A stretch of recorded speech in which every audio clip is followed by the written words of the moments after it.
Notre ancrage caribéen nous incite également à adopter une stratégie d'ouverture à l'international. Le président du conseil exécutif a rencontré les représentants d'une délégation de la Nouvelle-Calédonie. Les échanges ont porté sur les similitudes culturelles, linguistiques et touristiques des deux territoires. L'accueil d'une délégation de la Louisiane a favorisé les échanges et le rapprochement de deux territoires de l'espace créolophone partageant une histoire et une culture commune.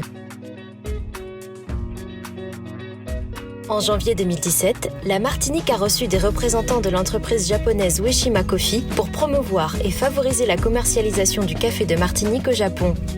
Le président du conseil exécutif avait été officiellement invité à participer aux Jeux Olympiques de Tokyo en 2020, au cours desquels le café de Martinique devait être mis à l'honneur. Le schéma territorial de développement économique, de l'innovation et de l'internationalisation permettra de dynamiser la croissance du territoire, de structurer les filières, de favoriser l'innovation et de contribuer ainsi à la montée en compétences et à l'ouverture à l'international. La démarche d'inscription de la montagne pelée et des pitons du nord de la Martinique au patrimoine mondial de l'UNESCO est une initiative qui valorise le patrimoine naturel tout en renforçant l'attractivité du territoire.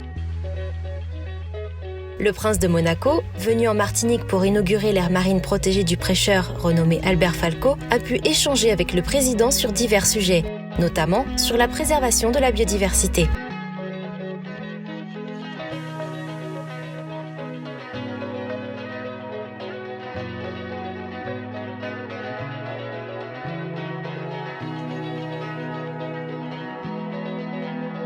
Le premier colloque international de démoustication fut un événement de haut niveau scientifique. Il s'agissait de répertorier toutes les méthodes alternatives de lutte et de contrôle des moustiques expérimentées dans la Caraïbe et dans le monde. Durant 3 jours, quelques-uns des plus grands spécialistes mondiaux ont partagé leurs expériences.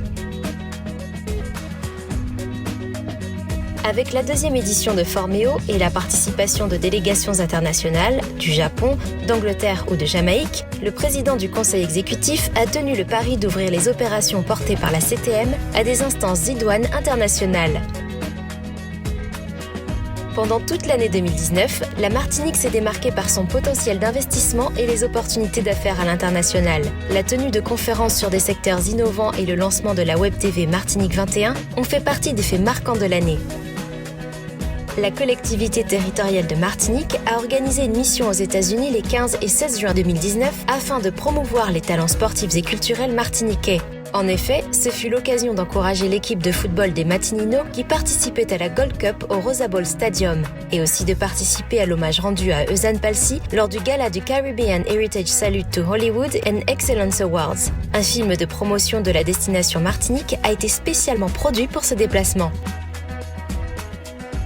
La pandémie Covid-19 a malencontreusement conduit au report des actions en lien avec la stratégie d'internationalisation de la CTM, notamment la mission Café de Martinique durant les Jeux Olympiques de Tokyo, initialement prévus en juillet 2020.